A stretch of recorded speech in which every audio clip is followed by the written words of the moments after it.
Magandang umaga po mula sa Pag-asa Weather Forecasting Center. Narito na lagay ng ating panahon ngayong araw nga ng Lunes, January 27, 2025. Sa ating latest satellite images, makikita natin wala tayong minomonitor na anumang low pressure area, wala rin tayong bagyo sa loob at labas ng Philippine Area of Responsibility. At ngayon ng buwan ng Enero, mukhang po yung chance base sa pinakuling datos natin na magkaroon tayo ng bagyo. Samantala naman, ang pag-iral pa rin ng northeast monsoon o hanging amihan ay magdadala ng mga mahihinang pag-ulan, partikular na sa may bahagi ng Batanes. Habang ang nalalabing bahagi ng Luzon ay makararanas ng mga isolated or mga pulupulong mga mahihinang pag-ulan. Pero generally po, fair weather sa malaking bahagi ng Luzon. Easterlies naman, ito yung hangin nagmumula sa karagatang Pasipiko, ang magdadala ng maulap na kalangitan na may mga pag-ulan, partikular na nga dito sa may silangang bahagi ng Visayas at ng Mindanao. At nakikita natin na muling iiral ang shear line sa mga sunod na araw dahil ang shear line po, ito yung banggaan, ito yung boundary sa pagitan ng northeast monsoon, ang malamig na northeast monsoon at itong mainit na easterlies. Kaya makikita natin itong bahagi, lalo na ng Eastern Visayas, sa mga sunod na araw ay magkakaroon po ng mga kaulapan na maaari magdala ng mga katamtaman hanggang sa kumisay malalakas sa mga pag-ulan. Ang iba pang bahagi ng Visayas at Mindanao ay patuloy na makararanas ng mga isolated rain showers and thunderstorms. Yan ay dulot ng easterlies at mga localized thunderstorms. Dito nga sa Luzon, inaasahan pa rin natin ang mga mahihinang pag-ulan na dulot ng amihan, partikular na sa may bahagi ng Batanes. Samantala naman, sa lalabing bahagi ng Luzon ay patuloy na makararanas ng mga isolated o pulupulong mahihinang pag-ulan. Pero makikita natin, generally, fair weather, lalo na din sa may kanlurang bahagi ng Luzon. Agwat nga ng temperatura sa luwag, 21 to 30 degrees Celsius. Sa Tuguegarao, 22 to 31 degrees Celsius.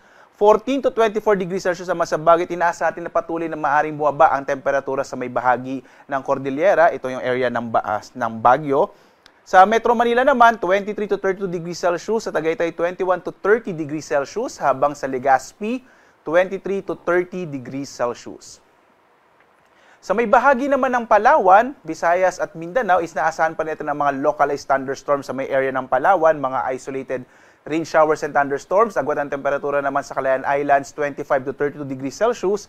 Sa may Puerto Princesa, 25 to 32 degrees Celsius.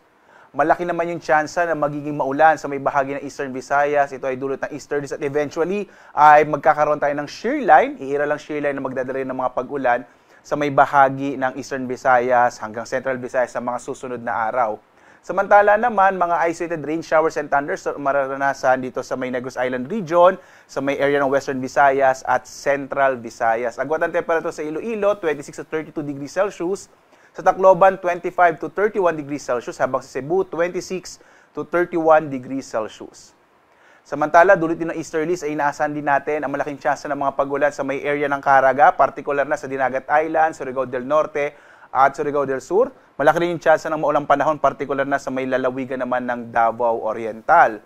Sa nalalabing bahagi naman ng Mindanao, mga isolated rain showers and thunderstorms ang mararanasan sa araw na ito.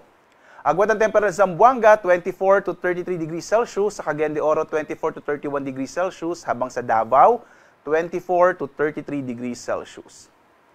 Samantala, may nakataas po tayong gale warning ngayon, partikular na sa may area ng Batanes at Babuyan Islands. Patuloy tayong nagbababala sa mga kababayan natin, lalong-lalo na sa mga maliit na sakyang pandagat na iwasan mo nang pumalaot sa may hilagang bahagi, mga hilagang baybayin ng Hilaga Luzon, dahil magiging maalon yung karagatan. Ito ay dulot ng northeast monsoon o hanging amihan na maaaring magpatuloy hanggang sa mga susunod na araw. Samantala, ang araw natin ay sisikat mamayang 6:25 na umaga at lulubog, ganap na 5:53 ng gabi.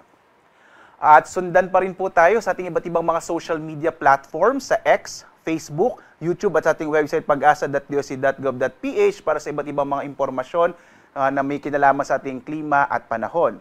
At on behalf ng Pag-asa, nagpapasalamat din po tayo, lalong-lalo na sa ating mga LGU, partikular na sa mga Disaster Risk Reduction Management Office na nagtumutulong po sa atin na magbahagi ng mga impormasyon tungkol sa lagay ng ating klima at panahon, lalong-lalo na po dyan sa may bahagi ng Ahoy sa lalawigan ng Iloilo. Maraming salamat po sa inyong pagsuporta. At live na nagbibigay update mula dito sa Pag-asa Weather Forecasting Center. Ako naman si Obet Badrina. Maghanda po tayo lagi para sa ligtas na Pilipinas. Maraming salamat po.